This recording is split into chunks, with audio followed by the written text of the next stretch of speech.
Bonjour à tous les amis, bienvenue dans cette cinquième preview Sens Tactique de la saison 2022-2023 de Ligue 1 Uber Eats. Évidemment, bienvenue sur notre chaîne Sens Tactique. Aujourd'hui, on va parler du FC Lorient. Quand je dis on, c'est car évidemment, je suis Tommy de Sens Tactique et je suis comme d'habitude avec Adri. Adri, comment tu vas aujourd'hui? Salut Tommy, salut à toutes et à tous. Écoute, ça va très bien. Donc l'indice d'hier était Bretagne. Bon, ça ouvrait les portes quand même à quelques clubs. Et du coup, aujourd'hui, on va faire un tour du côté du Morbihan avec le FC Lorient.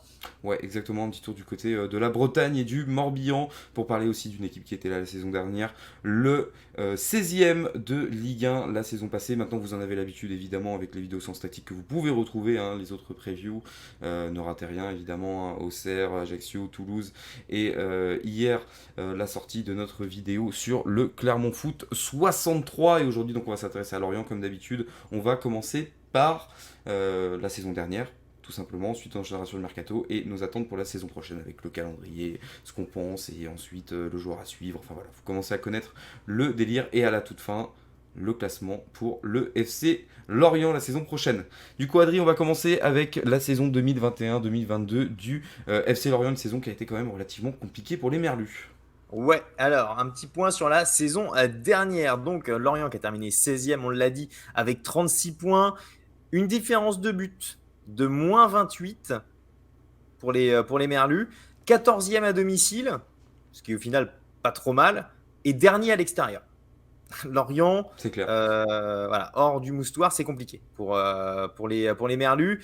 C'est également la moins bonne attaque de Ligue 1 avec Metz, à égalité avec Metz, et la 16e défense du championnat.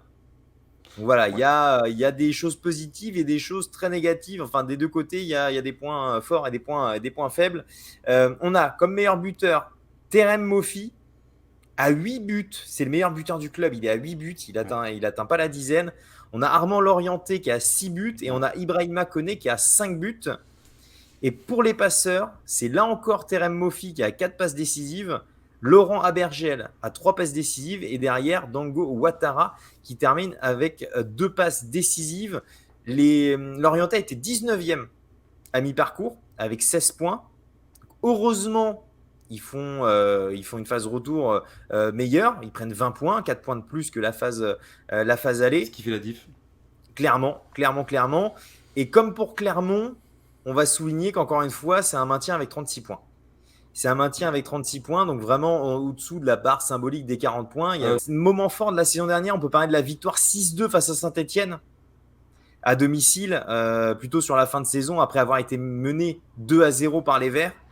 Voilà, saison difficile offensivement. Il y a eu plein de problèmes avec Terem Moffi qui était l'homme fort de cette attaque, mais qui a eu des trous d'air énormes pendant la saison, qui a été plusieurs fois sorti d'ailleurs du groupe, enfin pas du groupe, mais qui a été mis plusieurs fois sur le banc par Christophe Pellissier. Donc voilà, une saison évidemment compliquée et enfin un maintien validé du côté de Bordeaux pour les Merlus. Mais voilà, plein de choses à dire sur cette saison des Bretons. Ouais, et une petite stat, hein, sur Terem Moffi rapidement. Là, par contre, où il y a une stat qui, moi, selon moi, parle pour lui, c'est sur le fait que sur les 8 buts qu'il inscrit, donc on rappelle, hein, comme tu l'as dit, meilleur buteur du club la saison dernière, sur les 8 buts qu'il inscrit, c'est 8 buts sur 8 matchs. Donc c'est-à-dire qu'en fait, Ouais. il a marqué un but sur 8 matchs, enfin un but par match pendant 8 matchs dans la saison. Et ça, mine de rien, c'est important. Parce que quand on Mm. regarde en plus la dynamique de Lorient et les résultats de Lorient la saison dernière, finalement, il y a eu très peu de branlés, hein. Il y a eu contre Rennes, il y a eu contre Marseille, il y a eu contre Nantes. Où ça a été 5-0, 4-1 et 4-2. Je crois qu'il y a eu 3-0 contre l'OM aussi au retour. Mais sinon, autrement, c'est beaucoup de défaites par un but. C'est Mm. beaucoup de défaites par un but, de petites choses comme ça. Et au final, tu te rends compte que bah, c'est important d'avoir un Terem Moffi qui soit capable, mine de rien, de marquer. Parce que c'est bien, hein, d'avoir 8 buts à la fin de la saison, mais si t'as mis un triplé, c'est pas si t'as mis deux triplés et que t'as mis un doublé, au final, t'as rapporté que 9 points. Bien sûr. Tu vois ce que je veux dire? Après, alors ces buts n'ont pas forcément rapporté des points à chaque fois, mais on se comprend là-dessus, sur le fait que par contre, ça c'est quand même important d'avoir un gars qui est capable de marquer sur différents matchs. C'est ça. Mais saison un peu moins bonne que la saison dernière, hein. On se rappelle, Terem Hmm. Moffi était demandé, hein, clairement, après sa première, enfin sa saison, la saison passée, qui était assez exceptionnelle. Et malgré une saison moins bonne, il termine meilleur buteur et meilleur passeur du club. Donc on peut considérer qu'il 12 fois décisif pour le club. Donc voilà, donc Lorient, saison malgré tout compliquée. Et il va y avoir pas mal de changements cette saison et notamment, on va en reparler un petit peu après, mais il va y avoir des changements et notamment sur le banc de touche. Ouais, ouais, on va avoir l'occasion d'en discuter. Bah écoute, je te propose que on avance un petit peu. On va passer du côté du mercato. Je crois qu'on a fait le tour de la saison dernière pour Allez, le FC Lorient.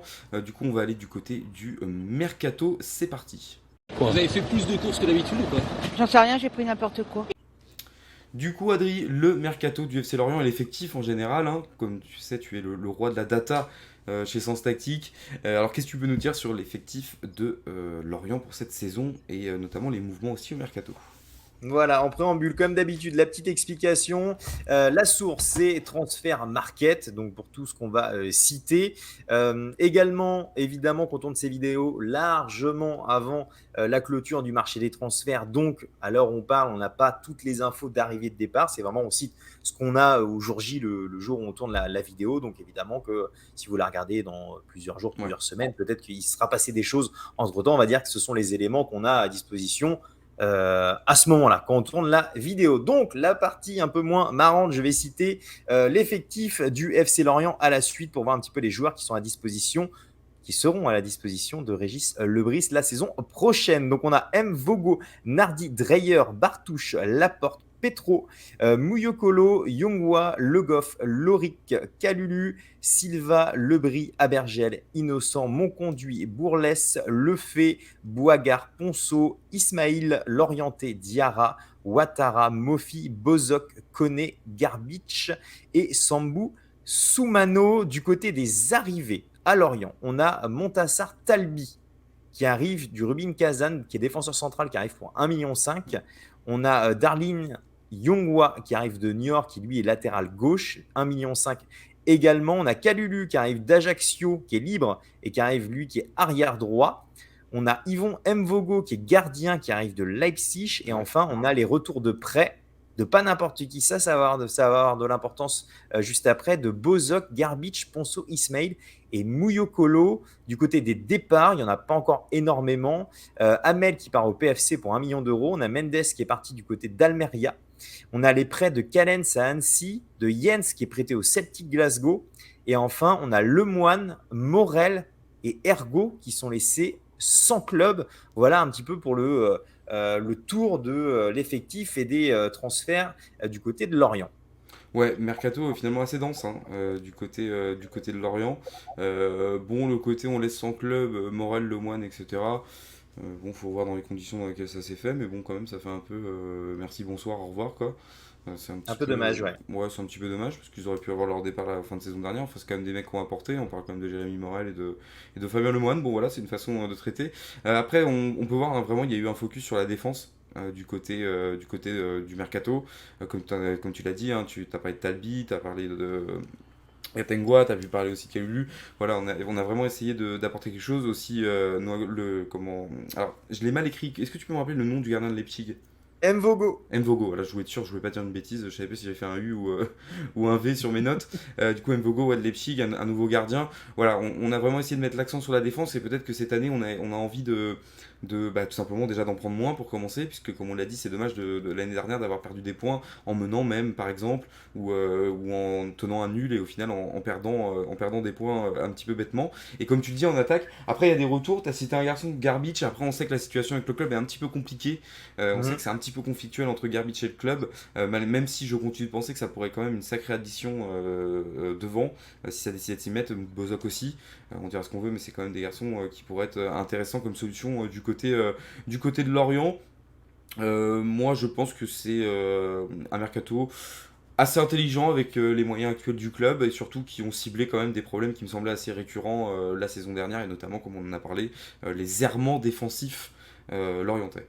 Ouais, comme tu l'as dit, chantier défensif, donc défenseurs, des latéraux à droite et à gauche qui sont arrivés. Aussi, la question du gardien, Ouais. qui est une vraie question, parce qu'on avait parlé l'année dernière dans nos previews, il y avait Paul Nardi et Dreyer. On attend Nardi maintenant depuis plusieurs années de voir la confirmation, Ouais. et au final, il ne confirme pas tout simplement. Cette année, il y a eu des phases moins bien, il a été remplacé par Dreyer, mais Dreyer, pareil, qui n'a pas été exemple de tout reproche non plus. Donc, L'arrivée d'Mvogo n'est pas anodine, clairement. A priori, les cages lorientaises devraient lui être données pour cette saison, en tout cas en début de saison, à voir s'il arrive à confirmer. Ça, c'est une vraie question, le gardien de but du côté de Lorient. Il y a la question Enzo Lefebvre aussi, parce que quand on écrit cette preview, évidemment, Ouais. comme je l'ai déjà dit avant, les transferts ne sont pas terminés. Enzo Lefebvre qui est évidemment très demandé. À voir si tu arrives à le garder. Je pense qu'il pourrait être intéressant de construire un peu l'équipe autour de lui. Moi, Ouais. c'est une idée qui me déplairait pas parce qu'on sait que c'est un enfant de Lorient. Il a évidemment énormément de talent, donc ça pourrait être quelque chose d'intéressant. Ça parle enfin, il n'y a rien d'officiel, mais ça parle que peut-être il pourrait prolonger. Donc on va attendre de voir. On va suivre ça avec beaucoup, comment dire, d'importance. Et le chantier offensif. Le chantier offensif parce que même si Mofi termine en étant le joueur le plus décisif, c'est une saison décevante par rapport à la saison dernière. Donc, il faut se poser une question par rapport à ça. Pas forcément de t'en séparer, mais par qui tu Une l'épaules. réflexion, ouais. Exactement. Pas forcément, voilà, comme je disais, de s'en séparer, mais éventuellement qui tu peux lui mettre à côté. T'as Garbage là, qui en amical a mis un doublé. Et t'as Bozok qui sort d'une superbe saison en Turquie. Vraiment, Bozok qui sort d'une super saison en Ouais. Turquie. Et j'ai quand même l'impression que Bozok, il a jamais réellement eu sa chance en Ligue 1. Et j'entends chance en Ligue 1, pas 3 matchs de on Non, vraiment, t'installe. t'es un attaquant titulaire en Voilà. soi. Donc je me dis que soit on fait confiance à ces deux joueurs-là, pour citer que, soit tu vas chercher éventuellement quelqu'un d'autre. Est-ce que c'est possible? Il y a eu des achats, mais on sent quand même, comme tu l'as dit, que la priorité a été mise derrière pour renforcer cette défense. Mais il y aura aussi le chantier de l'attaque et voir ce qui va être décidé. Mais je suis convaincu, parce qu'il faut aussi donner notre avis, que Lorient, en ayant Mofi avec un peu meilleur, comme on a pu le voir la saison dernière, Bozok et Garbich, franchement, sur le papier, pour moi, ça peut grave faire le taf. Ouais. Ouais, non, moi j'ai tendance à être d'accord avec toi là-dessus.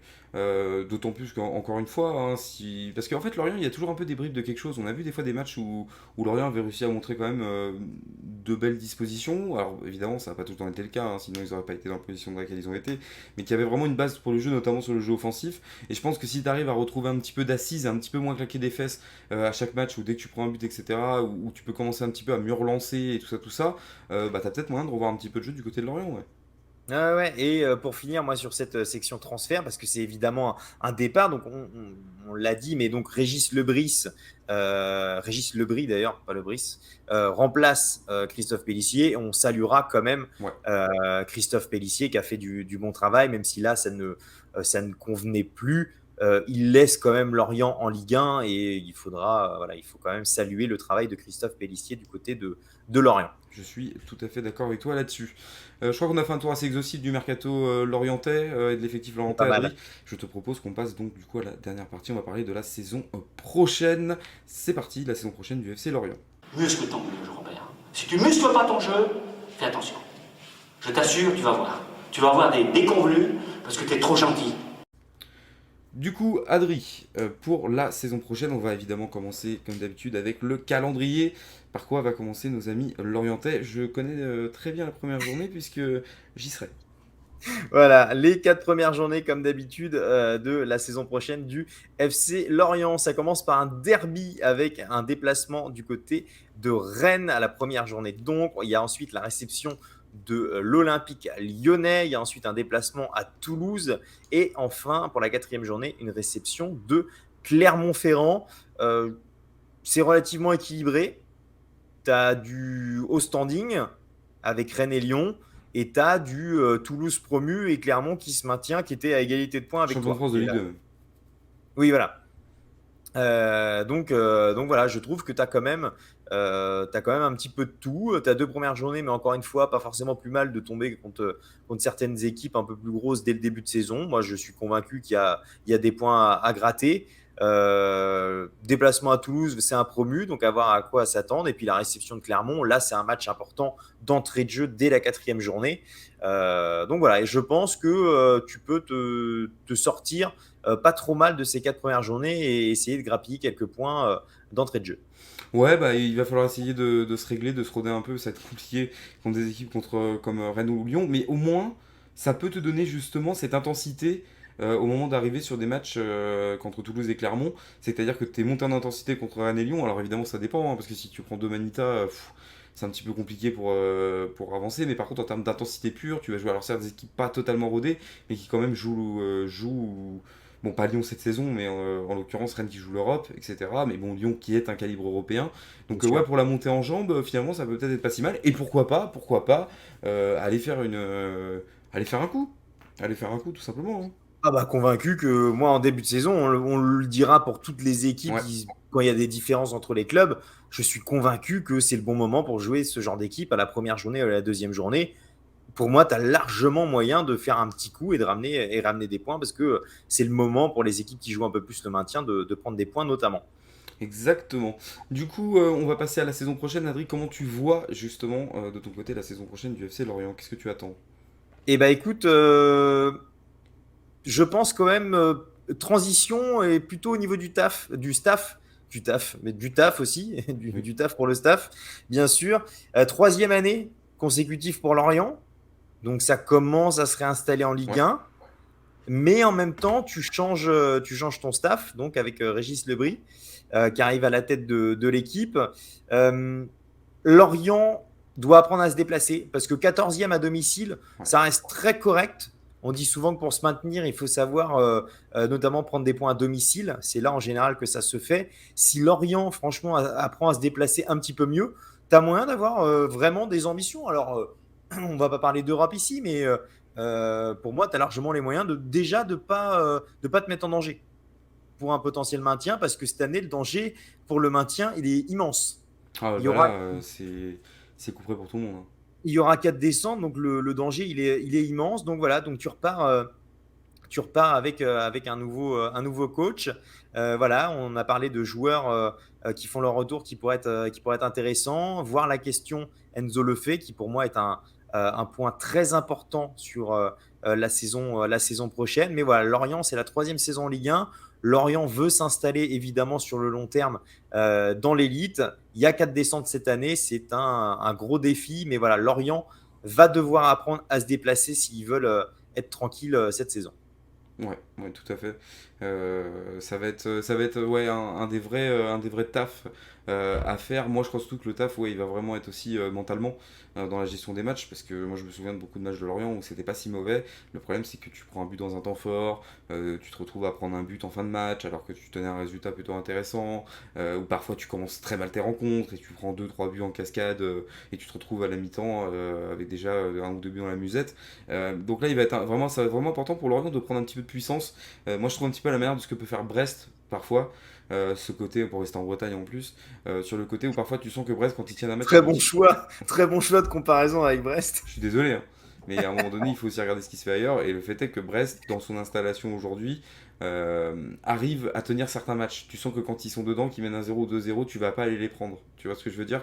Ou tu vas avoir du mal à aller chercher ces points-là. Et j'attends un petit peu plus de Lorient, où tu as vraiment le sentiment que, moi, en tout cas dans mes souvenirs sur la saison dernière, qu'à 20 minutes de la fin, 20-15 minutes de la fin, ça commence un petit peu à claquer des fesses. Ce qui peut être logique pour les équipes en difficulté, mais le problème, c'est que c'est aussi ça. Le poison des équipes qui essaient de se maintenir, quoi. C'est le côté en fin de match on n'arrive pas à tenir nos résultats, quoi. Ouais, bah moi j'ai l'exemple de Paris, hein.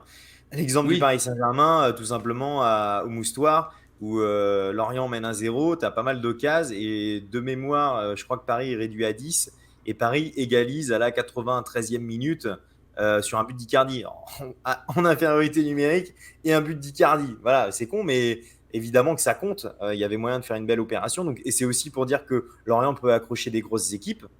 Paris, ils étaient vraiment très proches de les battre. Donc, vraiment, il y a des choses intéressantes à faire.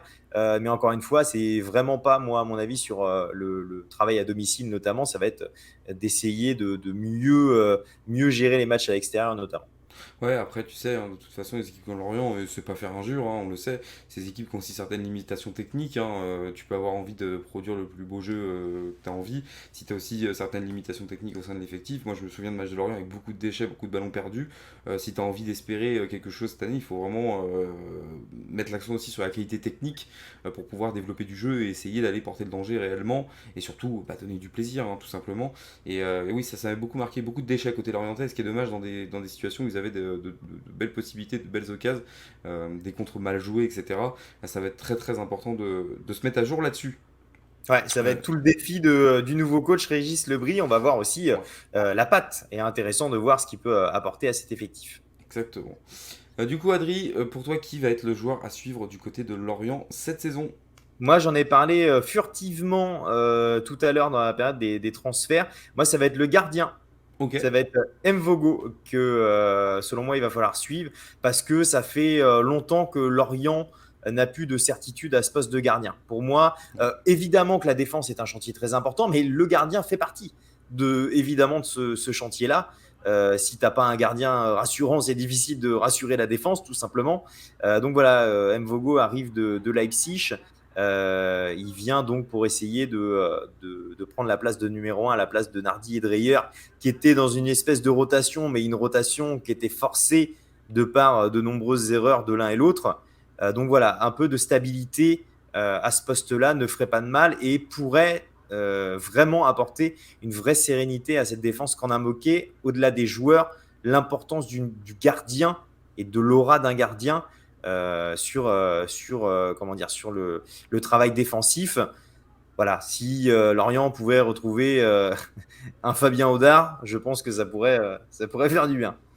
Ouais, non, tout à fait d'accord avec ça, l'importance de retrouver un bon gardien. Bah moi, je vais pas te mentir que dans mes recherches, en fait, moi, j'ai regardé surtout sur le mercato parce que j'aurais pu parler d'Armand Lorienté, etc. Mais on sait pas vraiment où il va être à un moment donné de la saison. Enfin, du mercato, on sait pas trop comment ça se passer, Logiquement, il va etc. partir. Ouais. Hein, donc il y a de fortes chances qu'il parte. Donc du coup, bah, je vais pas mentir que j'ai décidé de regarder du côté de Talbi, tout simplement, dont on a parlé tout à l'heure. 1,5 million, Rubin Kazan. Du coup, un défenseur qui va pouvoir apporter quelque chose, j'espère, du côté de cette défense lorientaise qui a été bien trop poreuse la saison dernière. Et voilà, on va attendre de voir tout simplement ce que ça va donner. Mais voilà, ma curiosité va là. J'avoue que j'ai pas été très inspiré par le mercato de nos amis lorientais, même si c'est vrai que Nvogo, le côté Leipzig, tout ça, c'est assez intéressant aussi. Ah ouais, et puis voilà, encore une fois, je pense que la stabilité derrière passe aussi par un gardien qui ne bouge pas trop. Oui, ouais, quelqu'un qui reste fixe. Du coup, Adri, on va passer au classement, C'est parti. si ça te va. Alors, Adri, quel est ton classement pour le FCL? Comme d'habitude, les amis, voilà, on n'a pas de boule de cristal, comme le dit souvent Tommy. C'est un classement que l'on fait. C'est pas forcément ce qu'on vous souhaite et ça ne sera pas forcément, on le dira pour bon nombre de clubs au final, ça ne sera pas forcément à la hauteur de vos attentes. Mais moi, je vois Lorient 17e la saison prochaine et donc relégable. Parce que il y a les 4 descentes. Et encore une fois, c'est très, très difficile de faire le classement Ouais. avec ce système de 4 descentes. Voilà, Lorient flirte dangereusement quand même avec la zone de relégation depuis un certain temps, malgré tout. Après, quand tu remontes, c'est aussi évidemment le jeu. Mais là, tu te maintiens, comme pour Clermont, avec 36 points, une année où bah, derrière, ça a été vraiment catastrophique. Voilà, je sais pas dans quelle mesure il y aura l'impact du départ de Pélissier, malgré évidemment qu'il a ses torts et que je comprends qu'il y a une envie de changement et notamment de faire confiance à la formation lorientaise. Mais voilà, c'est un changement de staff sur une année où il va y avoir 4 descentes, ça reste des changements importants. À voir aussi si devant on fait confiance à Bozok, Garbic ou si on essaye de réinjecter d'autres joueurs. Donc je trouve que ça fait beaucoup Et peut-être, ouais. d'incertitudes. Voilà, beaucoup de questionnements et d'incertitudes. Donc voilà, donc je vois malheureusement Lorient 17e et donc relégable à la fin de la saison.